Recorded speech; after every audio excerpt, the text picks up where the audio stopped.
And we are live.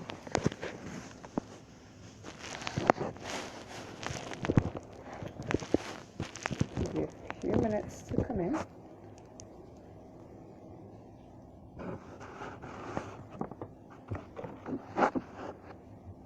If you were here with me yesterday, we did a little bit of what I call a brain dump, which was basically kind of getting all of the anxiety and the frustration and all of the anger out that you might have been feeling over the last week. Just kind of getting that out on paper, shredding it, burning it, just releasing it, and ready to start a whole new week, right? I know it's the weekend. I'm not going to be keeping this very long because I do know that maybe you have a little bit of plans with your family for the weekend. Now that it's Saturday, you're probably not doing school. But this is a really simple exercise that I think everybody can do. Doesn't matter how young, even if the whole idea of what we're going to do, young kids can also do this. They might not necessarily get the spiritual aspect of it, but they can certainly take part in the activity. For today, you will need a sheet of paper that's square, a pencil, and 3 circular objects or circular items that you can trace, different sizes, because we'll be creating what's called a mandala or a mandala, depending on who you talk to. So you'll need, or if you have a compass and you want to use your compass, you can do that as well. And by compass, I mean the one with the pencil to use to draw the circles. So we're going to be creating a mandala or a mandala today. So you'll need a square sheet of paper and three or more. I only use, I think, 4 different sizes of the circles of items that I could just trace around. But if you have a compass and you'd like to use a compass, go ahead and do that as well. So easy way to do this is just simply folding. You have the 8.5 by 11. You simply fold it and then you cut off the extra that was at the bottom, and then you end up with a square. And then from there on, if you keep folding it, what you end up with is a point, and that point will be the center of your paper. So that is where the beginning will be. So if you want to, you can also draw some lines to determine where the center is going to be, and that will make it easier to go in and place your circular objects as well. We're not looking for this to be perfectly centered, but as close as you possibly can get. Okay, so that is what we'll be doing today. It's creating a mandala or mandala. Now, what exactly is this? A mandala. The term mandala is actually, the word is Sanskrit for circle or completion, and it's used in various ways. I predominantly use mandalas for meditation. They're fairly easy to do. They can be very simple, they can be very complex, and I think a lot of people are scared away from doing mandalas or creating a mandala simply because they always look so complicated. But if you just start off with a simple design, over time, the more you do it, the more proficient you will get at this, and then you'll find that it becomes a real meditative process for you as well. So let me give you a few benefits of creating a mandala. Number one, it kind of helps with self-awareness. It really pulls you in and allows you to kind of be in the moment, because you can't be creating one of these designs and have your mind constantly like worrying. So it really just kind of pulls you in to be in the moment and allows you to really focus on you and what's happening here. It also helps to increase creativity, because there's so many different designs that you can do with a mandala. There's you can create one today, and then tomorrow you create another one, and neither one of them will look the same, because as you create, different ideas pop into your head as to what you want to do, and it's meant to be like a continuous circle, and the ideas for this, they're just endless. There's so many different things that will pop into your head. So I don't think that you could possibly create a mandala that's identical to another one that you've done before, unless you are literally looking at it and copying it from it.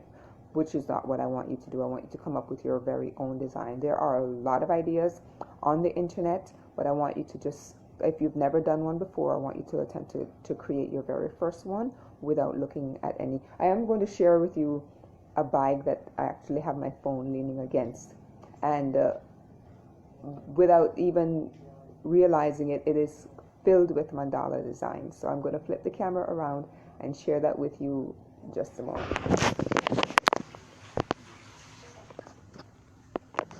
Okay, this is a bag that I actually bought from the Dollar Tree, and I was looking around yesterday and realized, oh my gosh, this is what I'm going to be talking about tomorrow. So here are lots of mandala designs on a recyclable bag. You don't necessarily have to do yours in color. This just happens to be in color, and the one that I'm doing is also in color, but you can certainly do this in black and white if you do not have access to colored pencils or markers or that sort of thing. So there's a fairly simple mandala design. Here's a more complex one. So you can see there's a lot of different things that you can do. All right, so let me flip this back around. So you can see when it comes to creativity, there's so many ideas, you know, when you're doing your mandala design. Now,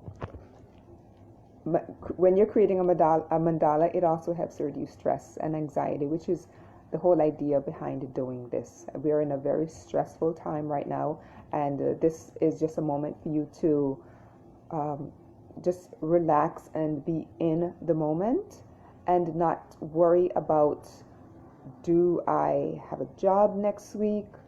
Do I have enough food in the house? This is just a moment for you to kind of get out of your head and just relax and release all of the stress, even if it's just for 30 minutes.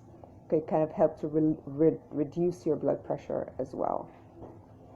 A mandala is also a representation of how you're feeling at this particular time. So when you're finished with your mandala, take a look at it. If you did it in color, what colors did you choose to use? Because sometimes the colors that you use are also a reflection of the particular mood that you might be in as well. So pay attention to the colors that you're using if you choose to use color. If you're using just black and white, pay attention to the particular designs that you put on there. What do they represent for you? So this can really be a reflective creation, and it really can be a meditative creation for you as well. You may want to place this in an area where you can see it every day and allow it to just kind of pull you into that moment. Maybe you want to say a little prayer before you move on. So you can use it in that manner. Each time you see it, whisper a little prayer, and then you move on, because it does help you to kind of get centered and get grounded at the same time. So let me show you one that I actually just created in about 20 minutes. It's not perfect, but just to give you an idea of what you can do. So here's the one that I was working on just a few moments ago. I did mine in color, like I said, and it's not finished, but it certainly could be. So you do not necessarily have to have everything contained within that circle. Let me show you another one on here just to give you an idea. So I'm going to put the camera around one more time.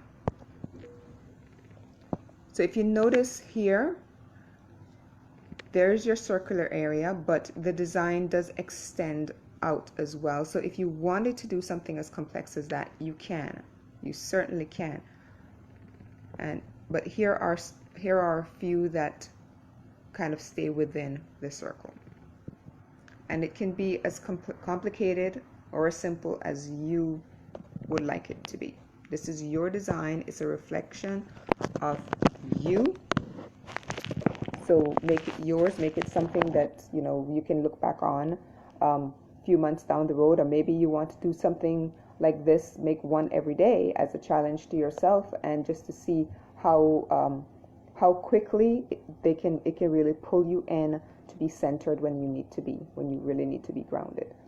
All right, so what I'm going to do is I'm going to go ahead and I'm not going to drag this out, like I said. I'm going to give you a chance to, you know, go off with your kids, and you can do this by yourself. You can do it with your family. It's entirely up to you. You do not have to be an artist to do this. And I think a lot of people, because they see how complicated it can be, think that that's how complicated you have to make it, and it's certainly not. So you start off with as simple a design as you can. If this is your first time, if this is not your first time making a mandala, then you can make it as complicated as you want it to be, certainly.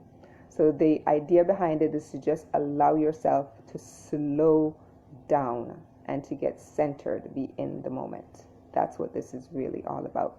I want you to learn to honor the process. So if you decide to do this more than once, if you want to do one a day, just honor the process of the creation of your mandala.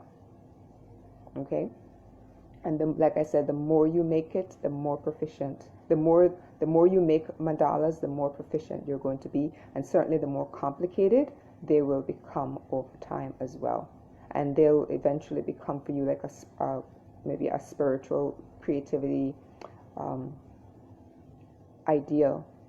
Maybe this is something that you're going to need, or that you may need, if you say, I just need a moment, let me just get into the corner, grab my pencils, piece of paper, and just start to create. And this can be a real meditative, but even spiritual process for you. Okay, so when I'm finished with mine, I'm going to post it in the comment section below, and I encourage you to do the same. You certainly don't have to, but I would love to see the work that you create out of these. So I'm going to go ahead and end here. I'm so glad that you took the time out just to spend a few minutes with me, and I look forward to seeing you tomorrow. And I know it's Sunday. What I will probably do tomorrow is record that particular one and just post it rather than coming live. I'm not sure yet, but I will make the announcement if I do decide to come live, because I know that it is Sunday, and maybe your church has a live service that you attend at this particular time. But either way, I will come tomorrow again with another episode of Create with Gina. I will see you then, and thank you for being here with me today.